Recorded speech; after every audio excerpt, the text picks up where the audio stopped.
Our YouTube channel Chanak Academy. Now today we are going to discuss the important series for the UPSC CSE examination NCERT history.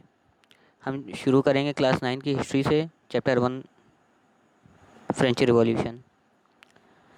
French revolution 14 July 1789 में शुरू हुआ था। Liberty, equality and fraternity इसके 3 वो थे। अब शुरू करते हैं कि पहले हम इसके टर्मिनोलॉजी डिस्कस करेंगे, फिर आगे डिस्कस करेंगे कि क्या क्या टर्म थे। क्लर्जी कौन थे? ये ग्रुप ऑफ पर्सन थे जो इनमें कुछ स्पेशल पावर दी जाती थी, जो चर्च में रहते थे। और क्लर्जी भी हमारे 2 तरीके से होते थे, एक हायर होते थे, एक लोअर होते थे। हायर जो होते थे वो टॉप पोजीशन पे रहते थे in the society. They manage the churches, monasteries, educational institution of French and they were exempted to pay any taxes. They do not pay any taxes to the state, they are free from the taxes. अब क्या था? Livres क्या होते हैं? ये unit of currency है France की, जो 1794 में डिसकंटिन्यू कर दी गई थी। नाउ तेथे। तेथे क्या है? ये एक टाइप का टैक्स है जो चर्च द्वारा लगाया जाता है, कंप्राइजिंग 1/10 ऑफ एग्रीकल्चर प्रोड्यूस। ये 1/10 एग्रीकल्चर प्रोड्यूस पे लगता है। टेले क्या है? ये भी एक तरीके से का टैक्स है जो डायरेक्टली स्टेट को दिया जाता है। अब बात करें फ्रेंच रिवॉल्यूशन की। फ्रेंच रिवॉल्यूशन कैसे स्टार्ट हुआ, कैसे क्या हुआ, पूरा डिस्कस करेंगे। पहले क्या है? End to monarchy in France and announcement of declaration of and rights of man, ideas of equality, freedom and liberty came into existence. अब क्या है? 1774 Louis 16 of Bourbon family ascended the throne. ये throne पे बैठ अपनी राजगद्दी पे बैठते हैं, 20 साल के रहते हैं और ये शादी करते हैं मैरी एंटोनियो से। शादी करने से ही इनहेरिटेड एम्प्टी ट्रेजर। शादी होने के बाद खजाना खाली हो जाता है। ड्रेन फाइनेंशियल रिसोर्सेज, सारे रिसोर्सेज धीरे धीरे एग्जॉस्ट होने लगते हैं। High cost to maintain immense place of Versailles, बहुत ज़्यादा कॉस्ट लगती है उसको मेंटेनेंस के लिए। Help 13 American colonies gain independence from Britain.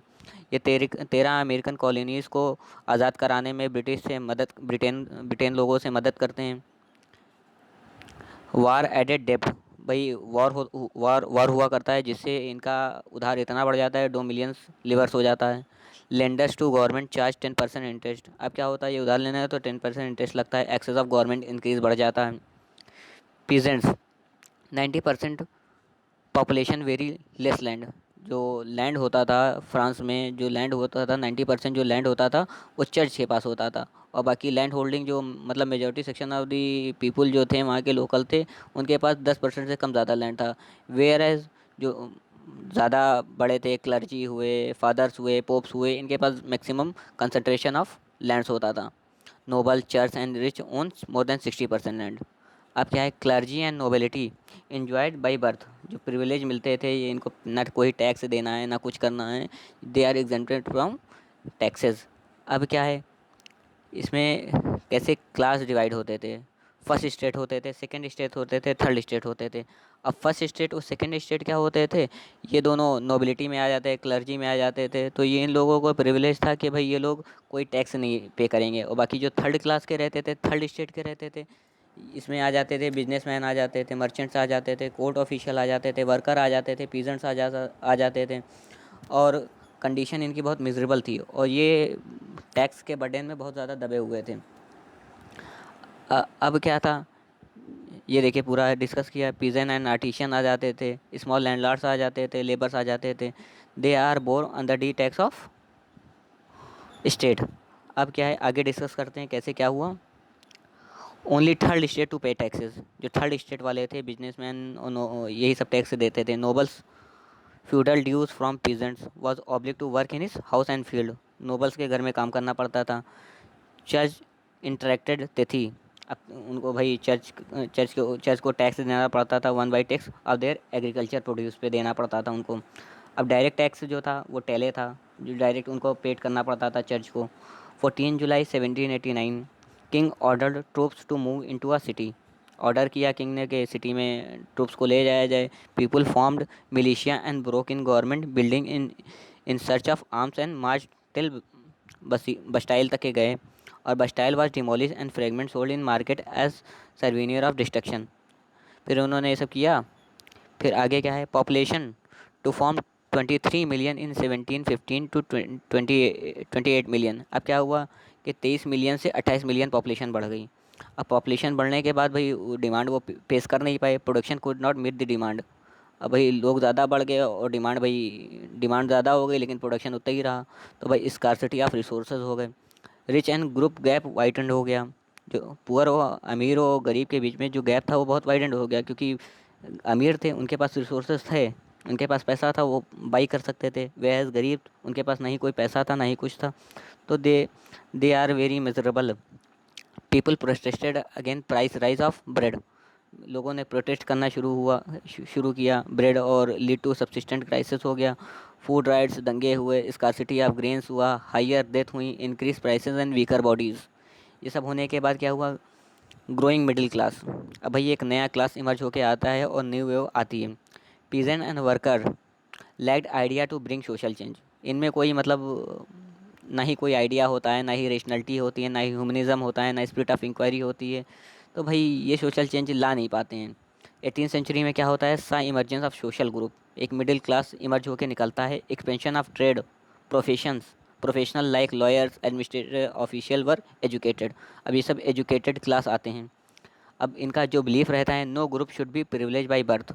अब जो इन्होंने कहा कि भाई कोई भी ग्रुप जो है वो बर्थ से भाई उनको सारी सहायता प्रदान की नहीं जाएगी, उनको कोई भी प्रिविलेज बाय बर्थ नहीं मिलेगा, बट बाय मेरिट। जो भाई पढ़ेगा लिखेगा अच्छी एजुकेशन मिलेगी उनको मिलेगा। ये हमारे जॉन लोके एंड जीन्स जैक्स रोसू ने कहा था।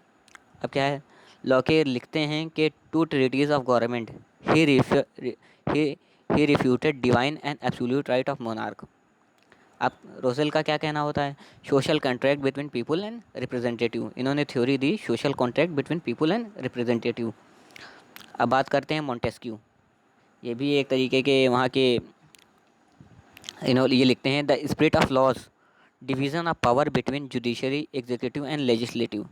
अब क्या है कि पावर का डिवीज़न होना चाहिए, लेजिस्लेटिव के बीच में, जुडिशरी के बीच में, एग्जीक्यूटिव के बीच में। जैसे हमारे इंडिया में है, कार्यपालिका अलग है और जुडिशरी अलग है, एडमिनिस्ट्रेटिव अलग है, इन सब में पावर का डिवीज़न है। ये दोनों मतलब ज़्यादा इंटरवीन एक दूसरे के उसमें नहीं करती हैं। आइडियाज़ वर डिस्कस, इसमें क्या हुआ, आइडियाज़ डिस्कस करे गए in salons and coffee houses and books and newspaper. अब क्या हुआ, टाइमलाइन देखते हैं। 1774 में Louis 16 become the king of France. भाई राजा बनते हैं, फेसेस एम्प्टी ट्रेजर। भाई जैसे राजा बनते हैं तो भाई खजाना तो पहले ही खाली हो चुका होता है। Growing discontent with in society of the old regime. भाई लोगों में बहुत इतना गुस्सा होता है, इतना सब कुछ होता है, क्योंकि वो गरीबी से एकदम मर रहे होते हैं एकदम। फिर 1789 में convocation of state general, third state forms national assembly, the Bastille is storm and peasant revolt in the countryside. भाई बहुत तगड़ा रिवॉल्ट होता है 1789 में, और फॉल ऑफ बस्टाइल होता है 14 जुलाई 1789 को। अब बात करें 1791 में, a constitution frame to limit the powers of the king.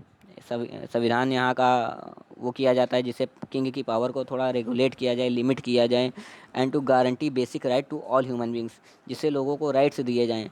भाई किंग तो पूरा एकदम डिवाइन ओरिजिन सोच के आता है कि भाई पूरा राजगद्दी करेंगे और अपनी ही मनमानी करेंगे।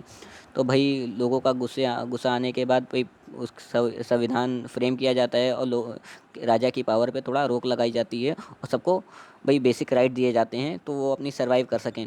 अपने right to speech, right to action, right to belief, right to religion, freedom of religion, ये सब उनको मिलना चाहिए, वो उनका अधिकार है।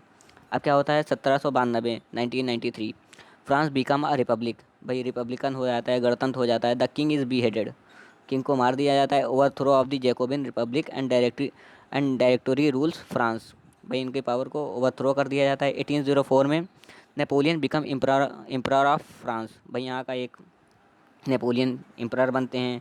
Annexes large part of Europe, ये टेरिटरी एक्सपेंशन शुरू करते हैं और लार्ज पार्ट ऑफ यूरोप का इनगल्फ कर जाते हैं, अपनी टेरिटरी में मिला लेते हैं।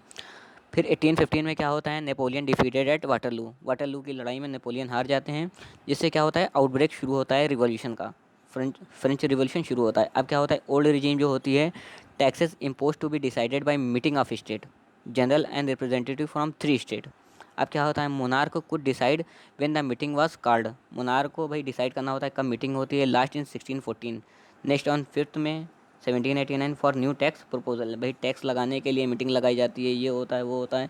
फिर धीरे धीरे करके फर्स्ट स्टेट क्या है 300 रिप्रेजेंटेटिव होते हैं, सेकेंड स्टेट में 300 रिप्रेजेंटेटिव होते हैं, थर्ड स्टेट में 600 रिप्रेजेंटेटिव होते हैं, stand at back.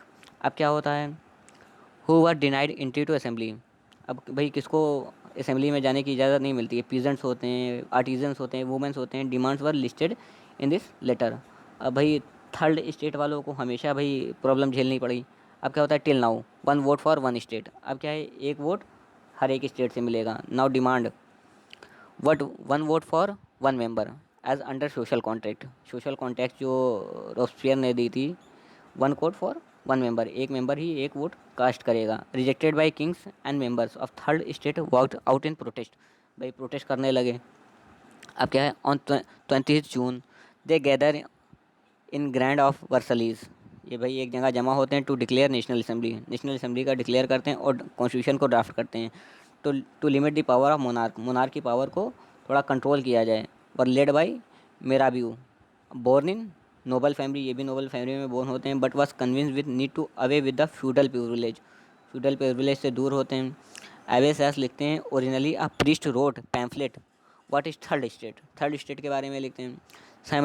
Simultaneously in remaining France severe winter पड़ती हैं, बैड हार्वेस्ट होता है और प्राइस राइज हो जाता है, भाई फसल वसल सब ख़राब हो जाती है, बहुत ठंडक पड़ती है और जिससे भाई रेनफॉल हो नहीं पाती है, तो जिसकी वजह से प्राइस राइज हो जाता है। और baker exploited and holded supplies, अब क्या होता है यहाँ पे कार्टेलाइजेशन होता है, लोग ब्लैक मार्केटिंग करने लगते हैं और उसको होल्ड करके रख लेते हैं, जिससे भाई डिमांड तो बढ़ जाती है लेकिन सप्लाई बहुत कम होती है, जिससे प्राइस राइज होना शुरू हो जाते हैं।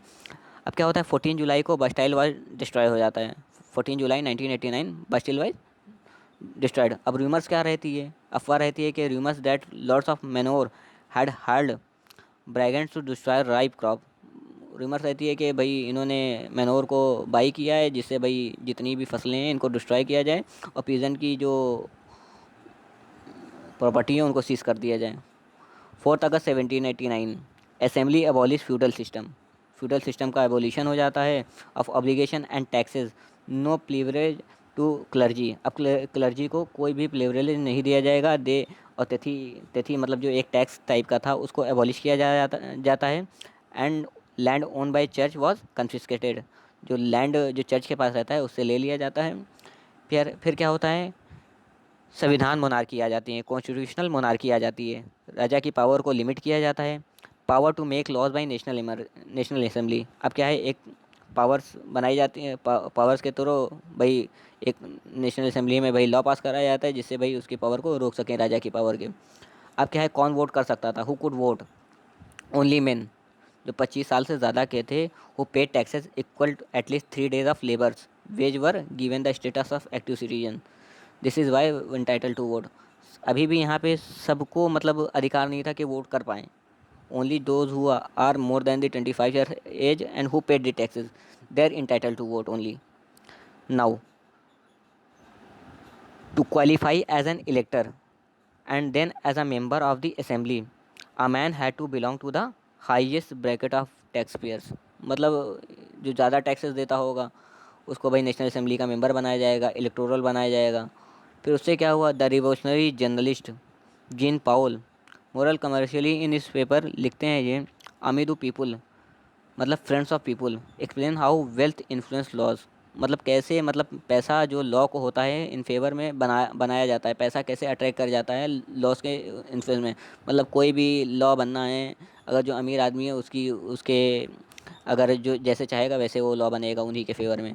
अब क्या होता है, the constitution begin with the declaration of right of man and citizen, अब क्या करता है, राइट देता है, right such as right to life देता है, राइट ऑफ फ्रीडम देता है, राइट ऑफ स्पीच देता है, फ्रीडम ऑफ ओपिनियन देता है, इक्वलिटी बिफोर लॉ देता है, were establish as natural and inalienable है। This is they belong to each human being by birth and could not be taken away, क्योंकि ये by birth है, ये हमसे कोई हमारा अधिकार कोई छीन नहीं सकता। हमें बोलने का अधिकार है, हमें जीने का अधिकार है, हमें अपने ओपिनियन को व्यक्त करने का अधिकार है, हम सब लॉ के बराबर हैं। It was the duty of the state to protect each citizen natural right, भाई ये हर एक सिटी स्टेट की ड्यूटी है कि अपने सिटीजन के राइट को प्रोटेक्ट करें, उसका एक्सप्लॉयटेशन ना हो। फिर क्या होता है, the declaration of right of man and citizen. भाई राइट का डिक्लेरेशन होता है, men are born and remain free and equal in rights.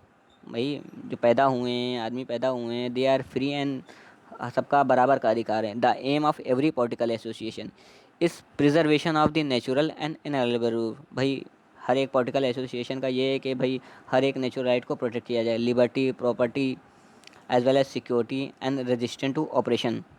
मतलब कोई किसी के ऊपर दबाव ना बनाए। The source of sovereignty resides in the nation. सबको भाई सॉवर्निटी हो। No group or individual may exercise authority that does not come from the people. भाई कोई ऐसी अथॉरिटी ना हो जो मतलब अपने से मतलब एक डिक्टेटर बन जाए, जब तक कि भाई जो अपनी अथॉरिटी लोगों से डायरेक्ट ड्रॉ ना करे, मतलब बाई मीन्स ऑफ इलेक्शन उनको ऐसी पावर नहीं दी जाए। Liberty consist of powers to do whatever is not injurious to others. भाई लिबर्टी आपको दी गई है, लेकिन लिबर्टी के साथ आपको पावर भी मिली है, लेकिन आप ये नहीं जो चाहे वो कर लें, मतलब लोगों को जो ऐसा काम करें जो इंजूरियस टू अदर्स ना हो, लोगों के लिए घातक ना हो। अब क्या हुआ, the law has the right to forbid only action that are injurious to society. अब लॉ ऐसा बनाया जाता है कि मतलब जो भी काम हो लोगों को इंजरी या लोगों को परेशान करने वाले ना हों। Law is the expression of general will. All citizen have the right to participate in its formation. भाई अगर लॉ बनेगा तो लोगों का पार्टिसिपेशन ज़रूरी है। जितना ज़्यादा पार्टिसिपेशन होगा उतना ज़्यादा लोगों का अवेयर होगा कि भाई उनके राइट्स कैसे हैं। फिर पर्सनली और speech through their representative. All citizen are equal before it. हर एक लॉ हर लोगों के लिए बराबर है। No one is above the law. No man may be accused arrested और डिटेन। कोई भी आदमी ना ही ज़बरदस्ती एक्यूज ठहराया जा सकता है, ना ही उसको अरेस्ट किया जा सकता है, ना ही उसको डिटेन कर लिया जा सकता है, accept in cases determined by law. अगर लॉ बिना लॉ के मतलब कोई भी जो लॉ बना नहीं है उसके अगेंस्ट में जाके कोई को भी ज़बरदस्ती डिटेन करना हो या उसको अरेस्ट करना, ये उसके खिलाफ होगा। एवरी सिटीजन में स्पीक। भाई हर जितने नागरिक थे उनको बोलने का अधिकार है। And print freely. जो भी मतलब उनको लगता है वो प्रिंट कर सकते हैं। He must take responsibility for abuse of such liberty in such of determination by law. अब क्या है, for the maintenance of public force and for the expenses of administration a common tax is indispensable. भाई अगर public की जो properties है या administration है उनको मेंटेन करने के लिए एक सब के लिए एक लॉ लाया जाएगा। It must be assessed equally on all citizen proportional to their means. मतलब हर एक के ऊपर बराबर का टैक्स लगेगा, ना ही कोई अमीर ना ही कोई गरीब, मतलब सबके ऊपर बराबर लगेगा। किसी को छोड़ा नहीं जाएगा। जैसे क्लर्जी को पहले टैक्स नहीं देना पड़ता था, they are exempted for the paying of taxes. अब क्या हुआ, since property is a sacred and inviolable rights. Property जो है एक पवित्र माना जाता था, ये एक इनवायलेबल राइट्स है। No one may be deprive of it. भाई कोई इससे डिप्राइव नहीं हो सकता, वंचित नहीं रह सकता। Unless a legally establish public necessity requires it's in that a just a compensation must be given. अगर ऐसा कुछ होता है तो उनको कंपनसेशन दिया जाएगा सरकार की तरफ से। अब क्या था, पॉलिटिकल सिंबल क्या था। पॉलिटिकल सिंबल की बात करें, broken chain act of becoming free. अब भाई चेन को ब्रेक किया जाए, क्योंकि किसी ने लिखा था कि एक जो चेन होती है उसका वीकेस्ट पॉइंट ही सबसे कमज़ोर कड़ी होता है, तो वही उसी को फ्री करना है। Bundle of rods strength lies in unity. मतलब अगर एक तीली 5 6 7 तीलियों को आप एक साथ रख दें तो वो एक स्ट्रेंथ को शो करेगा, एक यूनिटी को शो करेगा। Eye with triangle radiating light. अब ये क्या रिप्रेजेंट करता है, rays of sun drive away clouds of ignorance. मतलब जो पहले होता था कि ज़बरदस्ती लोगों की, जो गरीब लोग रहते थे, जो थर्ड स्टेट के रहते थे, उनकी बात नहीं सुनी जाती थी, तो उनसे रिलेटेड है कि भाई अब सबकी बात सुनी जाएगी, सब लोग लॉ के बराबर होंगे, सबको फ्रीडम ऑफ स्पीच होगा, सबको ऊपर बराबर का टैक्स लगेगा। अब क्या, सेक्चुरे सिंबल ऑफ रॉयल पावर। मतलब जो नेशन को रिप्रेजेंट करेगा एक रॉयल पावर वो बनेगा। Snake biting its tail to form ring. अब क्या है, रिंग हैज़ नो बिगनिंग और एंड ऑफ इंटरनिटी। अब क्या है, blue white red national colour of France. ये कलर है भाई। Red Phrygian cap, cap worn by slaves on becoming free. भाई रेड जो कैप ओढ़ते थे वो भाई स्लेव्स ओढ़ते थे in order to free from the bondages of state. Winged women कौन होती थी, पर्सोनिफिकेशन ऑफ लॉ, मतलब जो लॉ से पर्सोनिफाइड होती थी। लॉ टेबलेट क्या होता था? Law is same for all and all are equal before law. Law tablet मतलब हर एक लॉ के बराबर है, कानून के अधिकार कानून के बराबर सब हैं, कोई भी कानून के ऊपर नहीं है और ना ही कानून के नीचे है। अब क्या है, टर्निंग टू रिपब्लिक, कैसे मतलब मोनार्की से रिपब्लिक आई। Louis 16 sign a secret negotiation with Prussia से साइन करते हैं, but in 1792 national assembly raised war against Prussia. 1792 में नेशनल असेंबली जो फ्रांस की होती है वो प्रूशिया पे वार छिड़ देती है और ऑस्ट्रेलिया पे। मैनी पीपल ज्वाइन आर्मी, बहुत से लोग जो फ्रांस के रहते हैं वो आर्मी ज्वाइन करते हैं। अब क्या होता है, patriotic song, this song was the Marseillaise compose by poet Roget de Lisle. भाई एक पेट्रोटिक सॉन्ग वहाँ का जो होता है वो कंपोज किया जाता है, उसको गाया जाता है। It was sung for the first time by volunteers from Marseilles as they march into Paris and so got its name. Marseillaise is now national anthem of France. फिर क्या होता है, losses and economic difficulties cropped in, losses होता है। Men men were at fronts and womens were earning living and looking after families. भाई वो तो जो आदमी थे वो वार में चले गए और बाकी जो वुमेन्स थे वो अर्न करने लगी in order to live for their family, उनका खर्चा चलाएंगी। Many clubs were form, major was Jacobin, Jacobin एक क्लब बनाया गया after Saint Jacob in Paris. Jacobin club बनाया गया, इंक्लूडेड स्मॉल शॉपकीपर, इसमें कौन कौन इंक्लूड थे?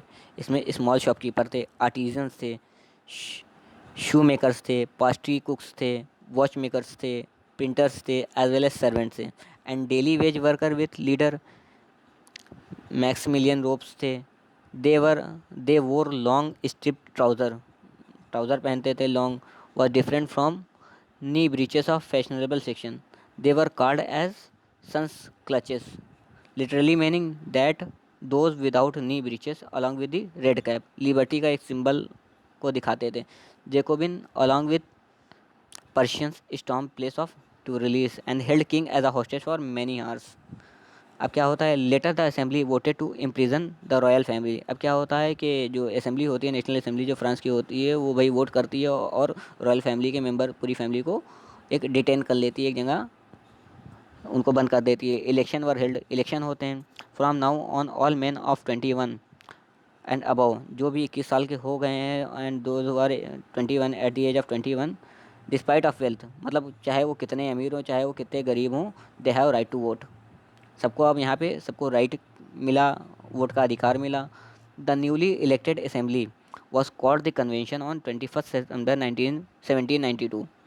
अब भाई असेंबली कॉल्ड करती है, कन्वेंशन होता है 1792 में, मोनार्की को अबॉलिश किया जाता है और फ्रांस में रिपब्लिकन गवर्नमेंट इस्टेब्लिश होती है।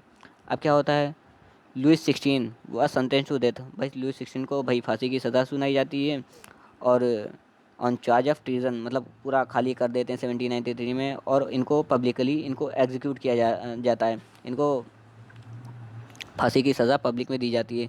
Same happen with queen Marie Antoinette और इनकी वाइफ के साथ भी ऐसा ही होता है। अब क्या है, रोस्पियर रेन ऑफ टेरर, इनके भाई रोस्पियर जो थे, इनके जो जब रूल करना शुरू करते हैं तो इनके जो रूल को कहते हैं रेन ऑफ टेरर कहते हैं। सोच लिए कितना खतरनाक होगा। 1793 एंड 1794 में भाई severe control and punishment all in image of Republic, भाई सबको पनिशमेंट मिलती है। Were arrested imprisonment and tried, भाई कुछ लोगों को अरेस्ट होते हैं, कुछ लोगों को जेल भेजा जाता है और कुछ लोगों को फांसी की सज़ा सुनाई जाती है। If found guilty were guillotine. अब क्या गुलेटिन क्या होता है, the guillotine is a device which consisting of two poles and a blade with which a person is beheaded. ये होता है भाई एक पोल होता है और उसमें लोगों के सर धड़ से अलग कर दिए जाते हैं। Name after guillotine who invented it, भाई गुलेटिन उनके नाम पे रखा गया है जो जिन्होंने इसका इन्वेंशन किया था, उन्हीं के नाम पे गुलेटिन रखा गया है। Maximum ceiling on wages and prices, भाई अब सीलिंग लगने लगी उनके वेजेस पे, उनके प्राइजेस पे। Meat and bread was ration किए गए, सरकार ने खर्चा उठाया। Expensive white meat was forbidden, जो एक्सपेंसिव वाइट मीट था उसको भाई बैंड कर दिया गया, क्योंकि भाई वहाँ पे हाई रेट ऑफ इन्फ्लेशन था, लोगों के पास पैसा था नहीं तो भाई प्रोक्योर कर ना पाते।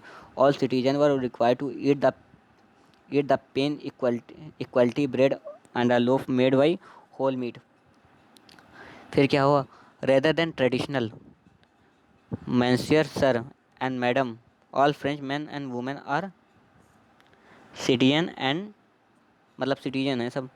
Churches were shut and their buildings converted to barracks. अब चर्चेस जो हुए वो बंद हो गए और उसको बिल्डिंग में कन्वर्ट कर दिया गया।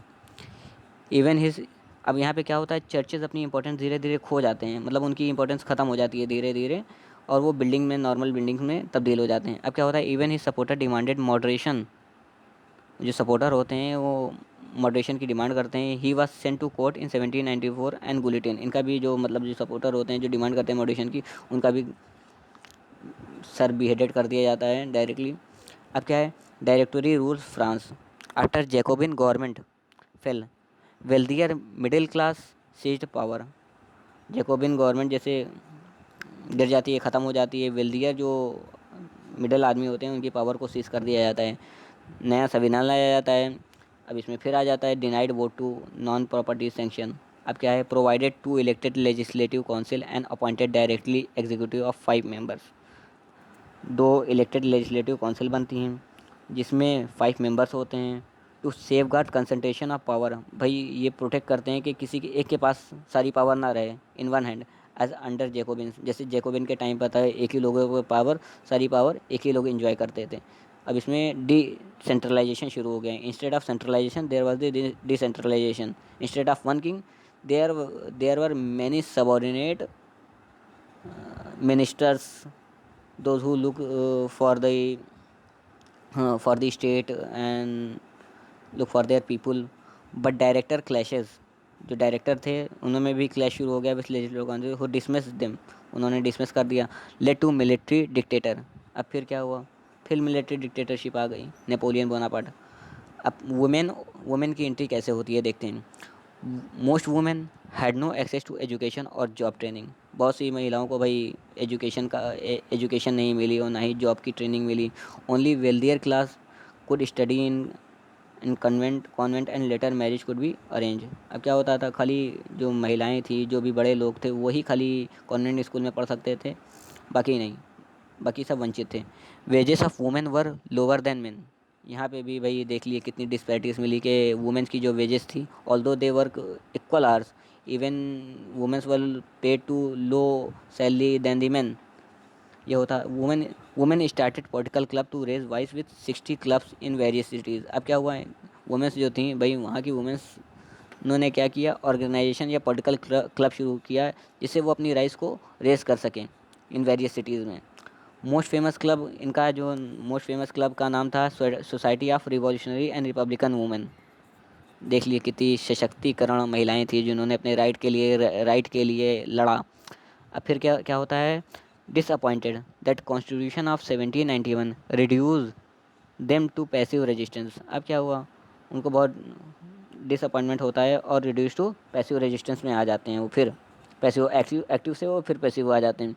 डिमांड राइट टू वोट, भाई जो उनकी डिमांड थी right to vote, to be elected, भाई उनका भी इलेक्शन हो, होल्ड पॉलिटिकल ऑफिस, भाई वो भी पॉलिटिकल ऑफिस होल्ड कर सकें, and get representation in government, भाई उनको भी रिप्रेजेंटेशन गवर्नमेंट में मिलना चाहिए ताकि वो अपने राइट की, अपने डिस्पैरिटीज़ की आवाज़ उठा सकें जो उनके साथ होता है।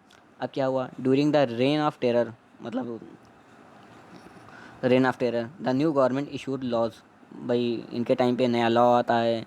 क्लोज़र ऑफ वुमेंस क्लब, भाई इनके जितने जो क्लब होते हैं जो उनको बैन कर दिया जाता है, एंड पॉलिटिकल एक्टिविटीज़ को बैन किया जाता है, बट वो लोग करती रहती हैं धीरे धीरे। Women got right to vote in France in 1946। बताइए कब शुरू हुआ था, जो 1789 में शुरू हुआ था, वो धीरे धीरे मतलब इतना टाइम लग गया, अब जाके 1946 में उनको राइट टू वोट मिला। Although it was the first state, France में सबसे पहले राइट टू वोट मिला था, लेकिन सबको नहीं मिला था, लेकिन मिला था।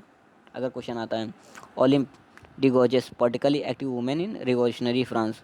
ये भाई बहुत ज़्यादा एक्टिव वुमेन थी जो भाई पॉलिटिकली बहुत एक्टिव थी फ्रांस में 1791 में।